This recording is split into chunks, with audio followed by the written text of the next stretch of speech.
Hello and welcome to Just One More Watch. If you're a channel regular, you know I love Lume.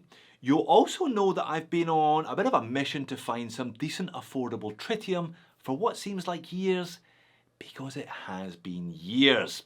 I mean, I've found some affordable tritium, but it hasn't really been all that amazing. And last year, when I thought I'd finally found my affordable tritium grail, it turned out to be a complete donkey, one of the worst 5 watches of 2022. So it was not without a few butterflies in my stomach that I opened the box of today's watch, the ProTech 3000, and it's by no means perfect, but you know what? This is as close as I've come so far to decent, affordable tritium. Now, you saw the pop-up? This video is sponsored by ProTech. I have been chatting to the brand owner for over 6 months now about getting one of these in for review, so I'm delighted that it finally happened, even if it happened at the back end of the year. These are available either directly from ProTech or from watches.com, and I'll leave links to both in the description of the video. I suggest you go back and forth between the two, see if you can find a bit of a deal on one of these if you're interested. Father's Day, Dads and Grads, Black Friday, that type of thing. I'm sure you can trim a bit off the price if you're patient. Like I said, it's not perfect and it makes a very specific pitch which narrows its appeal, but the tritium itself is the best I've ever seen. Let's flip the camera and have a look at it. Hello dear viewers. I could have done one of these outdoor style B-roll heavy reviews today. I could have even perhaps played a little bit of classical music in the background. Lots of zoom shots, lots of pan shots, and some of those sexy oblique shots that really highlight a watch's best features while I wax lyrical about those features in the narration. But it's just not that kind of watch, so it doesn't get that kind of review. It's a no-nonsense watch, so it gets a no-nonsense hands-on review. I mean, look at the box. ProTech all-terrain watches, rugged at heart, for goodness sake. Now, there's a clue in the name, ProTech. Protect and serve.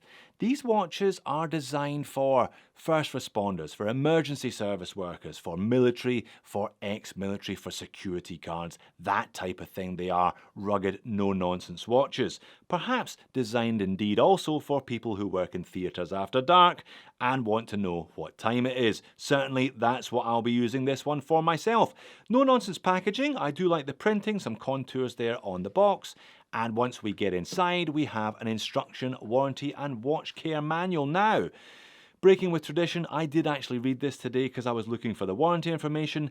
It's not here. They forgot to put the warranty anywhere other than the front. It's on their website though, 2 years, which is not bad considering this watch is a quartz. Makes total sense for it to be quartz, especially as this one has an extra long battery life. If you want a no-nonsense, rugged, tritium tube watch, then yeah, quartz goes hand in hand with this style of watch, I think. And if you are watching this video, if you've made it this far, then you're here for the tritium, and I'm not going to make you wait all day for it. I previewed it on the thumbnail, and there it is. That's your money shot. My goodness, this watch glows like a torch after dark. Those are ProGlow T100 tubes by Triggerlite. Triggerlite are a Swiss company. They have been making tritium tubes for watches since the late 1960s, so they know what they're doing. These are their top spec tubes. Not only do you get ridiculous brightness and a half-life of 12.5 years, but you also get a variety of colours, as you can see here. Green on the 3, 6 and 9 indices, red on the 12, so you always know which way this watch is aligned, even if it is off your wrist, blue everywhere else, a blue tube on the hour hand and green tubes on the minute hand and that little second hand. Now, this is running at normal speed. If I turn the speed up, you can see, yeah, it's not fading at all. Indeed, it's not going to fade noticeably for a decade or so. Indeed, the tritium tubes on this watch may well outlast many of the people who buy this watch. So that then is why you buy a watch with tritium tubes on the dial, because of the outrageous after dark performance. But why would you buy this one, the ProTech 3000 series, if indeed you would. Well, as mentioned, this is the smallest and most discreet, if you will, of their entire range. The others are kind of big military-style dive watches. This one is an almost discreet field-style watch. Now, this is the 3002 with the tactical black look. You can get this one in an uncoated case. The case, by the way, is made of titanium. It doesn't weigh much at all. So you have the reliability of quartz, the after-dark legibility of T100 tritium, but in a fairly discreet, fairly sensible all-round package. Dimensions on this one, it's a classic 40-20 after all, so 40mm in diameter, 11mm thickness with a 47 lug to lug, 20mm between the lugs, and as supplied on a leather strap, it weighs in at 49 grams. There are no dimensions there that will frighten the majority of people watching this video, I'm sure. 100 meters of water resistance from a push-pull crown, flat sapphire crystal with a decent amount of anti-reflective undercoating, and in the back is a Miyota 2035. You can't see it though, which is just as well. What you can see is a very attractive case back. That looks like a kind of deep oil press case back. I wasn't necessarily expecting a rather attractive case back on a watch that is so purposeful and utilitarian. The Miyota 2035, by the way, is as old as the hills. They've been making it since the early 80s. Super reliable, therefore. They've obviously spec'd a decent battery in it because it comes with 4 years of battery life, plus or minus 15 seconds per month. Kind of standard quartz accuracy, therefore. Now, the case on this 3002 model comes with this black tactical IP coated finish.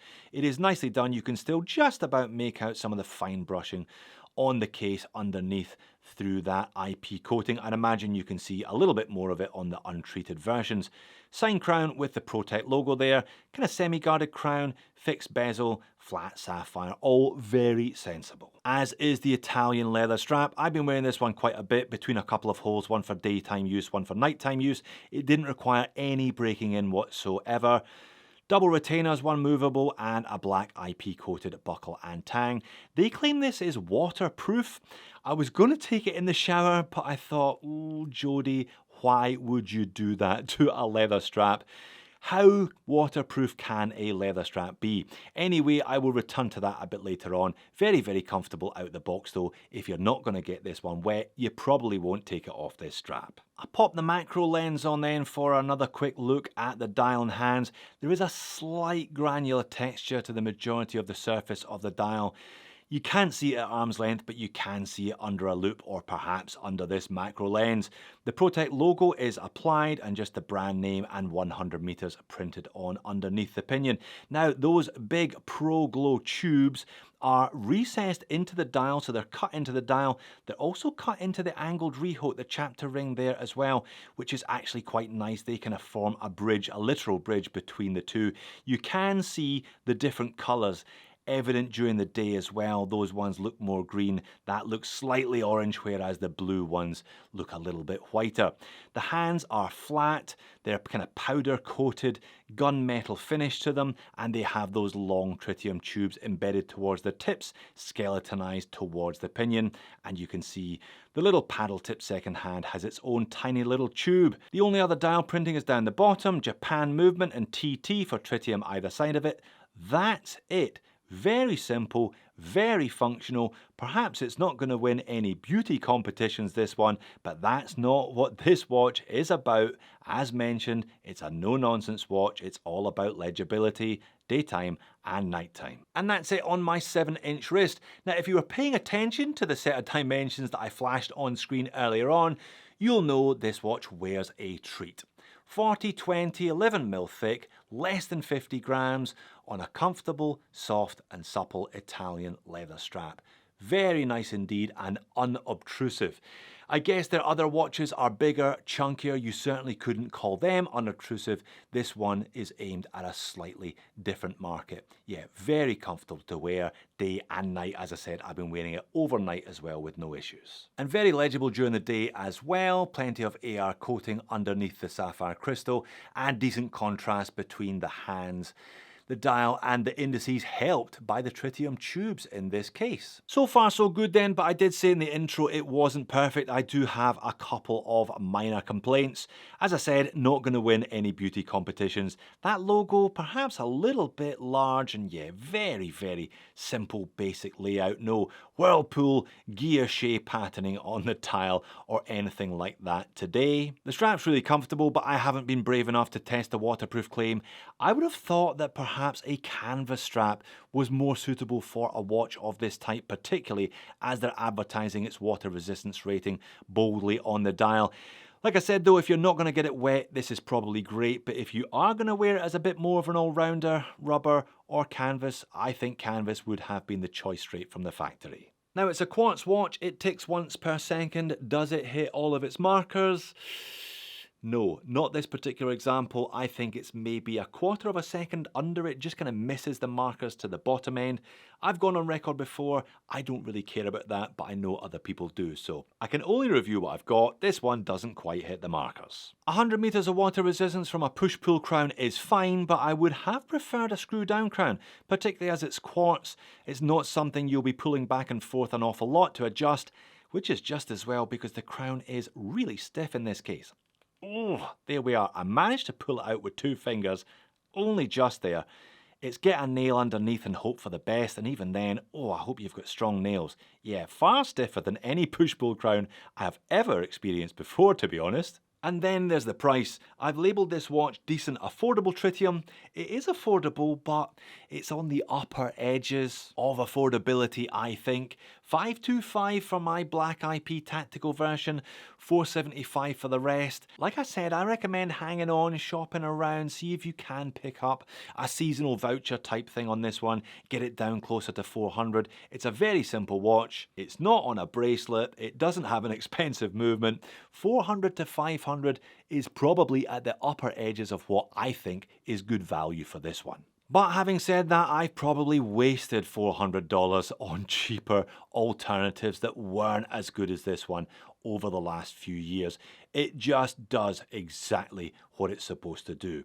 So if you have a lifestyle or a job where you think this would be an advantage, yeah, you're not really going to go wrong with one of these. It has all the right features, all the right specs, really comfortable. It's light and it's unobtrusive for when you're not using your watch, but when you do want to see what the time is, it's there for you, doing its job 24/7. So there you have it, the ProTech 3000. Not what I would describe as cheap, but a lightweight, reliable, no-nonsense watch that will glow like a torch on your wrist for the next decade. They could definitely broaden this one's appeal with a date complication perhaps, but I don't think they will. I don't think that's what they want to do. I'm sure it will find plenty of fans exactly as it is.